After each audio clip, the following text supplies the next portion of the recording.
Hello students, তোমরা যারা গৌড়বঙ্গ ইউনিভার্সিটির আন্ডারে সেকেন্ড সেমিস্টারে ছাত্রছাত্রী আছো এবং তোমাদের সংস্কৃত সাবজেক্টটা মাইনর কোর্স হিসেবে আছে, আজকের ক্লাসটা তোমাদের জন্য খুবই গুরুত্বপূর্ণ।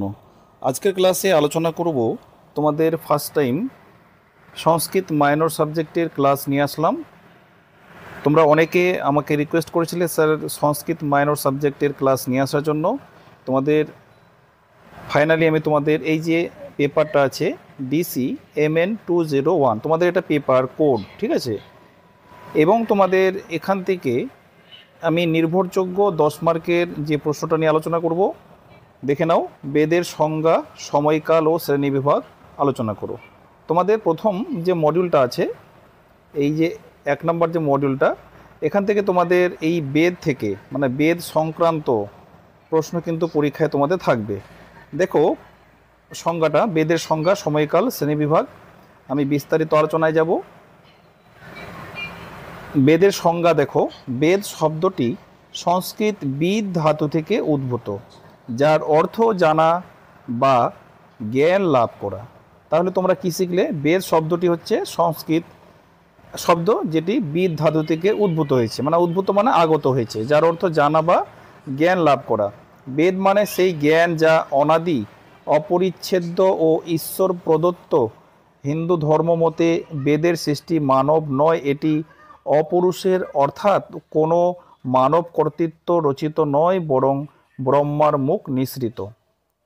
তারপরে এখানে আছে মনু সংহিতায় বলা হয়েছে, মানে এটা সংস্কৃত ভাষায়, বেদ খেলং ধর্মমূলম, মানে এর অর্থ হচ্ছে বেদই ধর্মের মূল ভিত্তি। ঠিক আছে, তোমরা সংস্কৃত ভাষাগুলো একটু চর্চা করবে, তাহলে পরীক্ষায় কিন্তু সেগুলো মানে খুব যুক্তিপূর্ণ হবে। বেদ হলো শ্রুতি সাহিত্য, যার মাধ্যমে আধ্যাত্মিক, সামাজিক ও নৈতিক জ্ঞানের প্রচার ঘটে। এগুলি শুধুমাত্র ধর্মীয় তথ্য নয়, বরং ঋষিদের অন্তর্দৃষ্টিতে পাওয়া সর্বজনীন জ্ঞান। তারপরে বেদের সময়কাল, আমরা বেদের সময়কালটা এখানে জেনে নেব। বেদের সময়কালে কি বলছে? বেদের রচনাকাল নির্ধারণ করা ইতিহাসবিদ ও পণ্ডিতদের জন্য বরাবরই একটি চ্যালেঞ্জের বিষয়, কারণ বেদের রচনার সময়কাল নির্ভর করে মূলত মৌখিক পরম্পরার উপর, যা হাজার বছর ধরে শ্রুতি আকারে চলে এসেছে। তবুও ভাষাতাত্ত্বিক, ঐতিহাসিক ও প্রত্নতাত্ত্বিক বিশ্লেষণের ভিত্তিতে গবেষকরা বেদের সম্ভাব্য সময়কাল কিছুটা স্থির করতে সক্ষম হয়েছেন। নিচে তারই বিশদ ব্যাখ্যা দেওয়া হলো। কার ব্যাখ্যা দেওয়া হলো? ঋগ্বেদ। রচনাকাল আনুমানিক খ্রিস্টপূর্ব 1500 থেকে 1200 অব্দ, এটা হচ্ছে মানে সালটা। বিশেষত্ব কি? এটি হলো সর্বপ্রাচীন বেদ এবং একই সাথে ভারতীয় সাহিত্যের প্রাচীনতম নিদর্শন। এতে প্রায় 1028টি সূক্ত রয়েছে, যেগুলোর মূল উপজীব্য হলো দেবতাদের স্তব, প্রশংসা ও নানান প্রাকৃতিক শক্তির প্রতি আহ্বান। তারপরে এখানে ঋগ্বেদ, এখানে কি বলা হচ্ছে? ঋগ্বেদ আমাদের জানায় আদিম আর্য জনগোষ্ঠীর জীবনযাপন, ধর্মীয় বিশ্বাস, প্রাকৃতিক দৃষ্টিভঙ্গি ও সমাজের কাঠামো সম্পর্কে।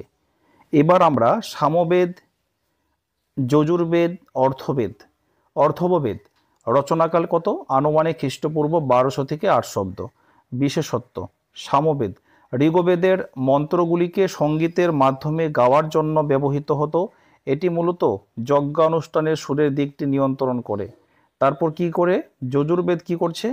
যজ্ঞ সম্পর্কিত মন্ত্র এবং কর্মপদ্ধতি এখানে সংকলিত আছে। এটি মূলত যজমান ও পুরোহিতের কার্যকলাপ নির্দেশ করে। অর্থবেদ কি করে? এটি সমাজ জীবন, চিকিৎসা, গৃহস্থালী, ঝাড়ফুঁক ও দৈনন্দিন সমস্যার সমাধান নিয়েও কথা বলে। এর বিষয়বস্তু অন্যান্য বেদের তুলনায় একটু ভিন্ন ও বাস্তবধর্মী। আর একটা আছে এখানে বৈদিক যুগের কালভাগ। গবেষকরা বৈদিক যুগকে 2টি প্রধান অংশে ভাগ করেছেন। তার আগে তোমাদের সঙ্গে একটা যেটা শেয়ার করব, সেটা হলো তোমরা যারা স্টাডি মেটেরিয়াল পারচেস করতে চাইছো, তোমাদের জন্য স্টাডি মেটেরিয়াল তৈরি করা হয়েছে। তোমরা চাইলে তোমাদের প্রয়োজন অনুযায়ী এই নম্বরে যোগাযোগ করে তোমরা স্টাডি মেটেরিয়ালটা পারচেস করে নিতে পারো। তারপর দেখো প্রারম্ভিক বৈদিক যুগ খ্রিস্টপূর্ব 1500 থেকে 1000, এই সময়ে ঋগ্বেদ রচিত হয়। সমাজ ছিল গোষ্ঠীকেন্দ্রিক, ট্রিবাল, যেখানে যজ্ঞ, দেবতা পূজার ভূমিকা ছিল প্রধান। রাজনৈতিক কাঠামো ছিল জন ও বিষ নামক গোষ্ঠীভিত্তিক। আর্যরা তখন উত্তর পশ্চিম ভারতের পাঞ্জাব অঞ্চলে বসবাস করতেন। তারপর কি আছে এখানে দেখো, পরবর্তী বৈদিক যুগ খ্রিস্টপূর্বাব্দে, এই সময়েই অন্য 3 বেদ কারা সাম, যজুর, অর্থব রচিত হয়। আর্যরা পূর্ব দিকে গঙ্গা যমুনা উপত্যকায় বিস্তার লাভ করে সমাজের বরণ ব্যবস্থা গঠিত হতে থাকে এবং রাজনৈতিক ক্ষমতা কিছুটা গোষ্ঠীভিত্তিক শাসন থেকে রাজতন্ত্রের রূপ নিতে থাকে। ধর্মীয় ও যজ্ঞ আরও জটিল নিয়ম মাফিক হয়ে ওঠে। বেদের শ্রেণী বিভাগ আছে এখানে, এটা তোমরা একটু দেখো, এখানে একটু তোমরা দেখে নাও, তারপরে তোমরা শর্টে জেনে নাও তোমাদের এমসিকিউ আসলে। বেদের প্রায় 10,580টি মন্ত্র বা ঋচা রয়েছে। তারপরে এখানে আছে সামবেদ, সামবেদটা তোমরা দেখে নাও। যজুর্বেদ, অর্থব বেদ রয়েছে এখানে।